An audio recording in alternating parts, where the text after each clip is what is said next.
Halo guys, kembali lagi di channel Brilliant Legacy. Yo, kali ini kita mau ulik saham BKSL ya. Jadi ada teman gue yang nanya, pertanyaannya apa? BKSL bagus nggak? Ya, gimana tuh ya jawabnya? Ya kita akan coba ulik berdasarkan apa ya? Ya kriteria gue lah ya, jadi ini asumsi gue pribadi dan nggak ada anjuran untuk beli atau jual gitu ya. Jadi gue akan coba ulik dari yang gue tahu, ya nanti dikembalikan ke pribadi masing-masing gitu ya. Oke, lanjut aja, langsung aja ke profil. Seperti biasa, gue akan lihat gimana kepemilikan masyarakatnya ya. Ya, di sini cuma 12,26% kepemilikan masyarakat non warkatnya. Gitu. Perbedaan warkat dan non warkat apa sih gitu ya? Kalau warkat itu dia masih script, artinya masih kertas bentuknya dan nggak bisa diperjualbelikan langsung pakai aplikasi sekuritas. Nah kalau non warkat itu scriptless, jadi ya yang kita jual belikan tiap hari di pakai aplikasi sekuritas. Nah itu yang scriptless gitu. Jadi biasanya gue akan lihat yang non warkatnya berapa persen nih kepemilikan masyarakatnya gitu. Nah biasanya kriteria gue itu ya kalau di bawah 30% masih oke. Di bawah 20% malah bagus ya. Logikanya gimana? Logikanya eh, kalau kalau lo punya perusahaan dan lo tahu nih perusahaan bakal menguntungkan dan lo sayang banget sama perusahaan ini, dan pastinya lo nggak akan jual sahamnya banyak-banyak, nggak bakal lepas sahamnya banyak-banyak ke masyarakat gitu, cuma seperlunya aja gitu. Bahkan lo akan punya niatan untuk buyback di kemudian hari, seperti itu logika apa ya, logika berpikirnya seperti itu sih gua gitu. Jadi kalau ada perusahaan jual 90% kepemilikannya masyarakat, cuma ada 10%, nah itu gimana tuh menurut kalian gitu ya. Nah itu sih logika sederhananya ya. Lanjut lihat di insider. Oke, di insider ini ada yang menarik sebenarnya. Si Sakti Generasi Perdana baru aja masuk di tanggal 20 gitu ya. Nah, di tanggal 20 dia baru aja masuk 20 miliar lembar saham. Berarti 20 miliar ya, 20 miliar benar sih? Iya 20 miliar. Sep, sep, dibagi 100 berarti 200 juta lot. Coba kita lihat ya di tanggal 20 Mei 2025 dia beli di harga berapa? Apakah dia belinya lewat apa namanya? Apakah sahamnya ini script atau scriptless gitu ya? Jadi kalau script mungkin nggak kebaca kali ya. Kalau scriptless kan harusnya kebaca di order book. Coba ya, tanggal 20 Mei 2025. Oke, ini kita caranya ngeceknya di sini. Cak ke bulan Mei tanggal 20 ya tadi ya, 20 2025. Sini juga Mei tanggal 20 2025. Oke.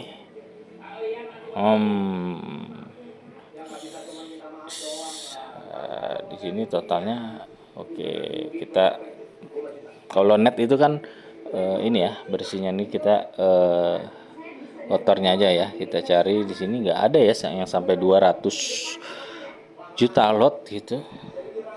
Apakah di pasar tunai juga nggak ada, di pasar nego oke, tapi nggak banyak ya, cuma 1,1. Oke, gua nggak tahu tuh ya apakah itu transaksinya nggak apa namanya, bentuknya itu bukan yang scriptless. Nah, gue kurang paham juga tuh ya, karena di sini nggak kedeteksi tuh 200 juta lot itu masuk di Broxam ini gitu ya. Oke. Kalau di total aja ini kan nggak nyampe 200 juta lot ya. Oke lah, seperti itu. Jadi nggak tahu dia tanggal 20 masuk di harga berapa. Jadi ya gimana ya? Ya mungkin kalau dicek di sini di tanggal 20 ya rata-rata yang paling banyak tiga besarnya itu berarti punya harga range dari 111 sampai 113 gitu ya. Kalau di harga sekarang dia harusnya udah untung tuh ya, udah cuan tuh. Ya 20%, 30%, 20% lah. 20% something udah cuan. Ya nggak tahu nah di sini dia sudah distribusi atau enggak ya, gue nggak tahu juga, belum kelihatan. Oke, itu tadi dari insider ya, dari insider. Oke, dari corporate action. Nah, dia nggak bagi dividen, jadi ya resikonya ya kalau kita beli saham yang bagi dividen, walaupun nyangkut bisa balik pelan-pelan dari pembagian dividen itu. Tapi kalau nggak bagi dividen, kita benar-benar mengandalkan capital gain. Nah, kalau kita mengandalkan capital gain, kira-kira berarti kan berharap saham ini saat kita beli akan naik gitu ya. Nah, apa yang menurut kalian bisa menjadi katalis saham ini akan naik dan memberikan capital gain buat kalian? Nah, itulah yang kalian cari tahu lah gitu ya. Oke. Jadi di sini terakhir itu 2015 ya, berarti 10 tahun yang lalu gitu ya. Jadi nggak tahu deh nanti dia udah RPS belum ya? Coba kita lihat. Oke, nanti 30 Juni RPS. Kalau ada kabar menarik, nah harusnya akan diumumkan tuh di tanggal 30 Juni gitu ya. Oh iya, sebelumnya gue dulu pernah punya juga, mungkin tiga tahun yang lalu lah gitu ya. Ya beli waktu itu di Gocap, pernah Gocap dia seingat gue. Nah, pernah Gocap. Nah, itu gue akhirnya cukup lama ya. Kayaknya gue beli di yang range ini nih.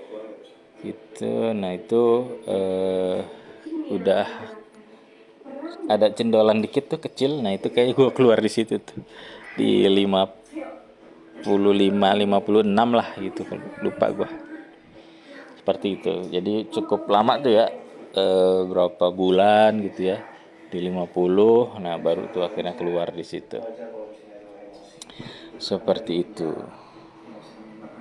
Perbandingan. Oke, nanti kita bikin perbandingan dengan saham sejenis ya, dia itu real estate properti, Bukit Sentul ya, Bukit Sentul. Nanti kita bandingin dengan BSD ya, mungkin bisa apa tuh namanya, apple to apple kali ya. Bukit Sentul kan di wilayah Sentul, BSD itu berarti di Serpong gitu. Satu lagi yang apple to apple tuh apa lagi ya, yang mencerminkan kota tertentu gitu ya. Kalau Bukit Sentul kan berarti mencerminkan kota Bogor di Sentul, BSD mencerminkan daerah Serpong, Tangerang. Nah, kalau di Bekasi ada nggak ya? Nanti kita coba bikin perbandingan deh. Sini BSD, Pani, kalau Pani kejauhan sih. BSD Bumi Serpong, Pewon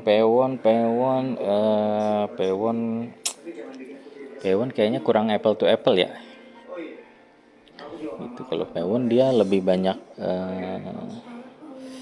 ini ya, apa namanya, recurring income gitu dari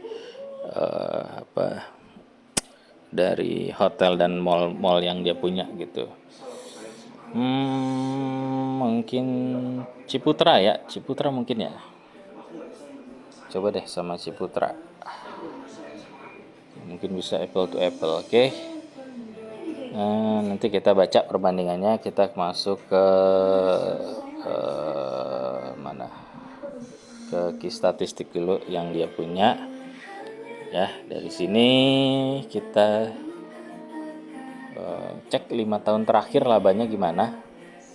Dari 2020 sempat minus ratusan miliar, di 2021 akhirnya kembali untung 200 miliar, 2022 dia rugi lagi, 2023 untung lagi, 2024 untung tapi kecil, 2025 belum bisa dibaca sebenarnya kalau di annualize ya, disetahunkan dari, kalau di rata-rata cuannya akan konsisten 800 juta tiap kuartal ya, kemungkinan cuma ada di 3M gitu. Tapi nanti kita lihat di kuartal 2 kalau keluar annualize-nya akan berubah lagi. Nah, cuman di sini dia cukup fluktuatifnya cukup ekstrim ya. Dari 2020 tuh. Kita coba dari 2015 dah. Oh, nggak ada, 2016. Nah, ini sempat konsisten nih.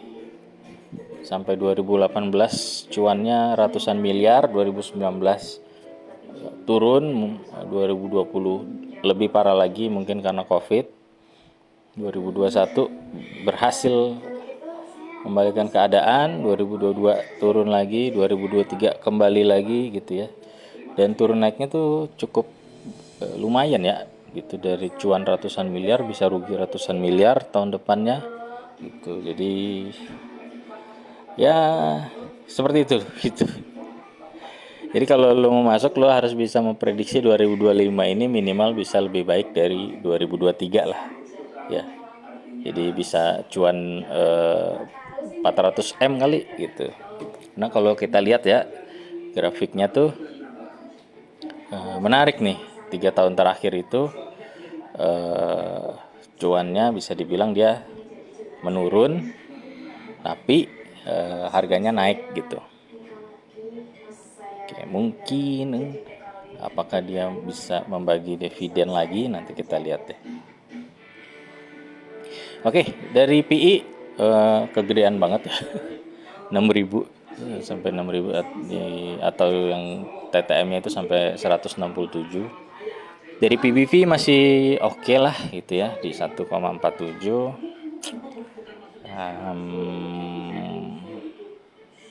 Net profit margin tipis banget, cuma 0,3%. Operational profit margin oke. Gross profit marginnya mantap nih, hampir 50%.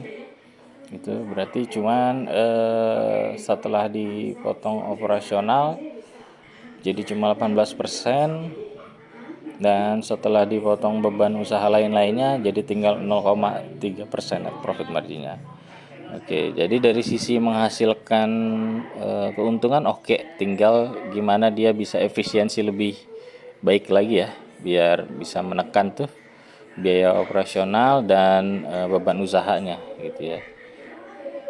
Gimana dari gross tadi ya, di net profitnya mungkin 20%. Nah, net profit marginnya itu kalau bisa di di efisiensi sedalam itu mungkin sahamnya akan menarik. Balance sheet, nah oke. Ekuitas 14 triliun, hutang berbunga 3 triliun. Oke, jadi masih aman lah ya. Kalau kalian yang concern dengan syariah, harusnya sih ini masuk saham syariah ya gitu ya, karena beban hutangnya tidak melebihi ekuitas gitu ya, harusnya lebih aman gitu ya. Jadi setidaknya kalau dia punya kewajiban yang harus dibayarkan ternyata di akhir tahun ini, misalkan harus dilunasi 3 triliunnya, harusnya masih bisa gitu ya. karena ekuitasnya masih ada. Oke, itu aja mungkin ya. Cash. Oke, cash penting juga. Nah, free cash flow-nya lumayan, ada 500 miliar gitu. Jadi ya buat bayar utang juga masih bisa ya, buat bayar cicilan dulu. Itu walaupun belum bisa langsung melunasi, mungkin dengan cicilan dengan 500 miliar bisalah buat bayar cicilannya dulu. Dan bayar bunganya mungkin. Oke, itu dari Ki Statistik. Kita kembali lagi ke perbandingan sebelum nanti cek analisa harganya udah secara analis itu udah kemahalan atau kemurahan.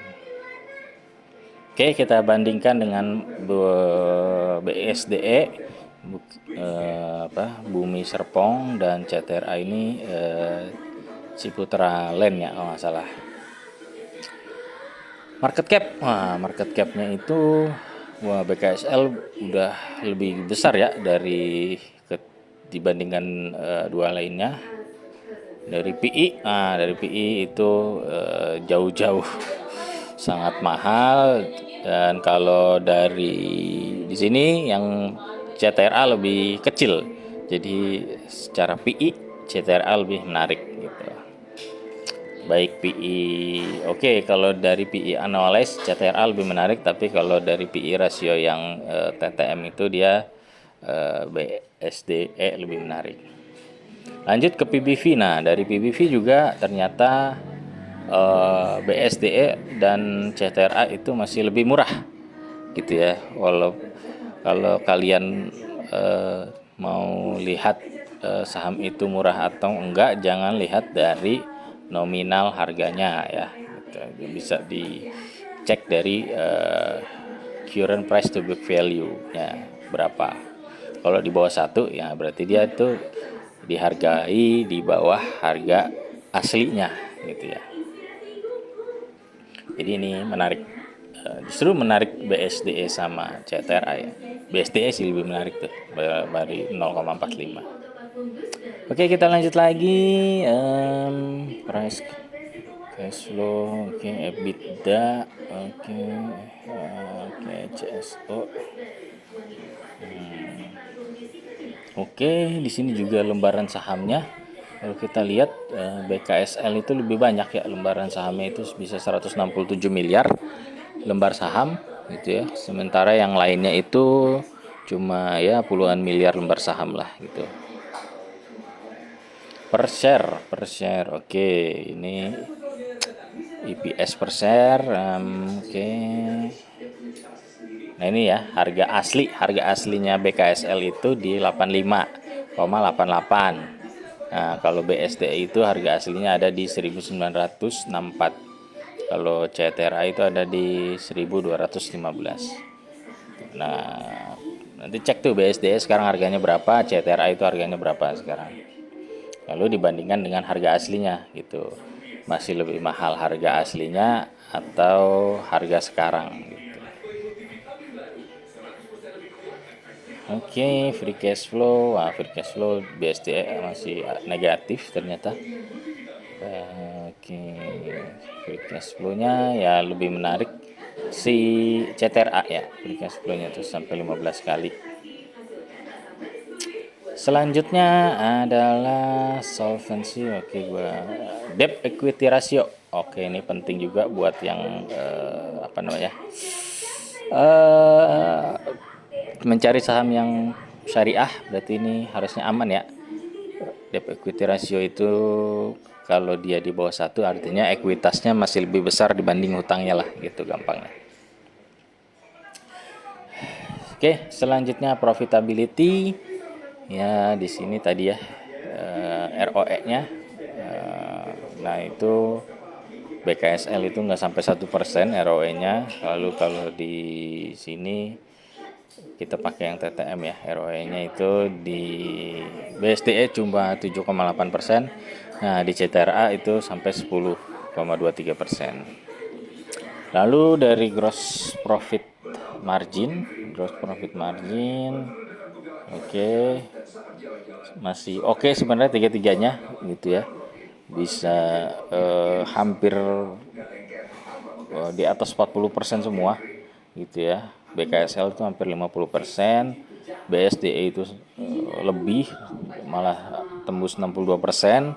Kalau CTRA itu ya 50-an persen lah. Oke, net profit margin tadi udah kita bahas ya. Net profit margin ternyata si CTRA lebih menarik gitu, sampai 20% lebih.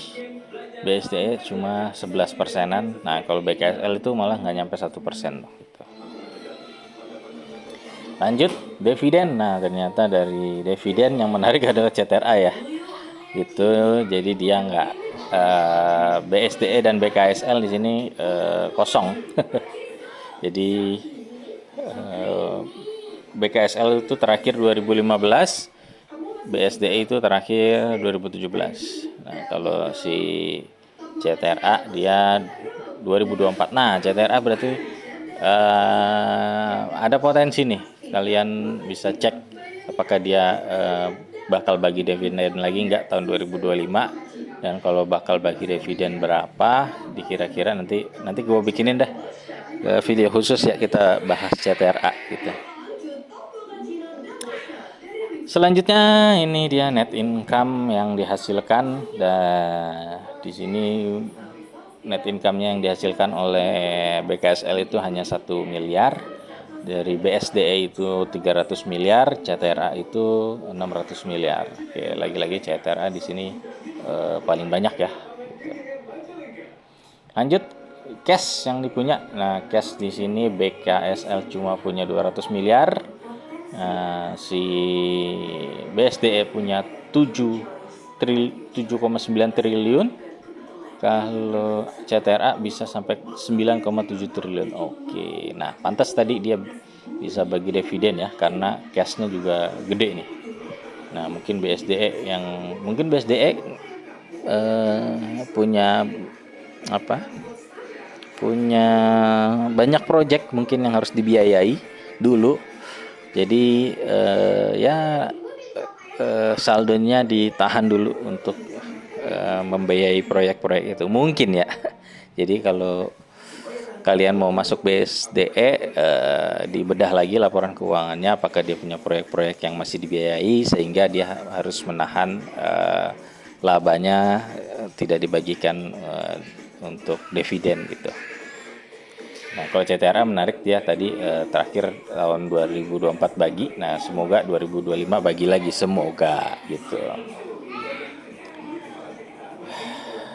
Oke, dari segi ekuitas ternyata memang BSDE paling besar ya, sampai 41 triliun. Nah, mungkin itu yang bikin BSDE sering nahan labanya ya. Jadi dia mengembangkan terus proyek-proyeknya, jadi ekuitasnya bisa terus bertambah. Itu sementara kalau CTRA dia karena royal bagi dividen ya, akhirnya nggak tahu sih royal apa enggak ya. Nanti kita cek lagi ya, apa cuma 2024 doang gitu. Nah, itu intinya ya, kalau mungkin karena CTRA bagi dividen jadi saldo labanya jadi banyak berkurang gitu, ketimbang BSDE yang mungkin ditahan terus mungkin gitu ya. Tapi ya ditahan tuh dari 2017 sih pastinya. Oke, lanjut lagi cash from operation. Nah, ya lagi-lagi si CTRA menang lagi dia, menghasilkan cash dari operasi itu sampai 2 triliun. Ya oke, seperti itu untuk emiten properti yang mengandalkan penjualan rumah ya, mungkin bisa besar. Makanya tadi di BKSL itu bisa gede banget, bisa langsung drop. Nah, mungkin karena itu ya, penjualan di tahun itu memang banyak penjualan, di tahun berikutnya sepi penjualan gitu ya. Karena kalau penjualan properti itu ya cuannya sekali gitu ya, artinya begitu terjual, nah dia dapat cuan gitu. Nah, bulan depan kalau nggak ada yang terjual ya nggak ada cuannya gitu. Beda dengan recurring income seperti Pewon ya. Pewon itu banyak recurring income-nya karena punya banyak hotel dan mall. Nah, mall itu kan tiap bulan si tenannya kan bayar sewa tuh ya, bayar sewa ke Pewon. Nah akhirnya dia punya recurring income gitu ya, entah ada yang bulanan, entah ada yang 3 bulanan, atau entah ada yang tahunan, gue juga nggak tahu sistemnya. Ya intinya si Pewon itu nggak mengandalkan penjualan rumah gitu ya. Kalau mengandalkan penjualan ya memang gede di awal, cuman ya nanti ke depannya eh, nggak tahu udah tuh nanti ya akan lebih mudah lagi atau enggak gitu ya. Oke, ada paket, thank you. Oke, lanjut lagi terakhir price ya, ini mah nggak usah dibahas. Setelah perbandingan kita akan bahas dari sisi analis. Nah, bagaimana analis berbicara? Oke. Nah, kalau dilihat dari 3 tahun terakhir, memang PI-nya itu di bawah rata-rata ya. Jadi di bawah rata-rata 30 ya 3 tahun terakhir. Kalau dari 5 tahun masih di bawah, dari 10 tahun. Nah, ini Mas, kalau dari ditarik 10 tahun, nah itu PI-nya itu di atas rata-rata gitu ya. Artinya agak lebih mahal dari harga rata-ratanya selama 10 tahun terakhir jika menggunakan parameter PI. Selanjutnya kita menggunakan parameter PBV ya. Nah, kalau dari PBV itu udah tinggi banget ya, udah di atas rata-rata. Rata-ratanya dia itu 3 tahun terakhir itu PBV harganya ada di PBV 0,6 ya, sementara di sekarang itu PBV-nya di 1,46. Kalau 5 tahun terakhir nggak muncul internet gua apa gimana nih ya, sayang sekali datanya tidak muncul. Oke, 5 tahun terakhir juga dia rata-rata PBV-nya itu di 0,53. Lalu di 10 tahun terakhir dia rata-rata PBV-nya di 0,57. Jadi dari PBV itu terlihat memang harga sekarang itu di atas rata-ratanya gitu ya. Nah, kalau kalian value investing harusnya nyari yang di bawah rata-rata gitu. Jadi kalau mau masuk ya, kalau menurut gue ya, kalau gue yang menggunakan value investing gitu ya, gue akan tunggu biasanya di bawah PBV rata-ratanya gitu. Seperti itu sih kalau gue biasanya. Tapi kalau ini udah di atas ya gue akan tunggu dulu gitu. Itu kalau gue gitu. Jadi kalau kalian sih terserah gitu ya. Mungkin kalian juga punya informasi yang gue nggak punya gitu ya. Nah, mungkin kalian punya informasi insider ini masuk di harga berapa gitu, dan ada agenda apa. Nah itu yang kadang investor-investor retail itu tidak punya informasi seperti itu. Oke, seperti itu aja mungkin pembahasannya untuk BKSL. Sekali lagi disclaimer, tidak ada anjuran untuk beli atau jual saham ini. Semua keputusan ditanggung masing-masing gitu ya. Sama kayak gue juga mungkin agak nyesel ya jual di 55, kalau tahu bisa ke 124 mah gue tungguin dah tuh. Gue tungguin sampai 2025 gitu ya. Ya tapi gue kan akhirnya keputusan gue adalah gue jual di harga 56 waktu itu. Seperti itu. Oke, sekali lagi semoga bermanfaat. Thank you.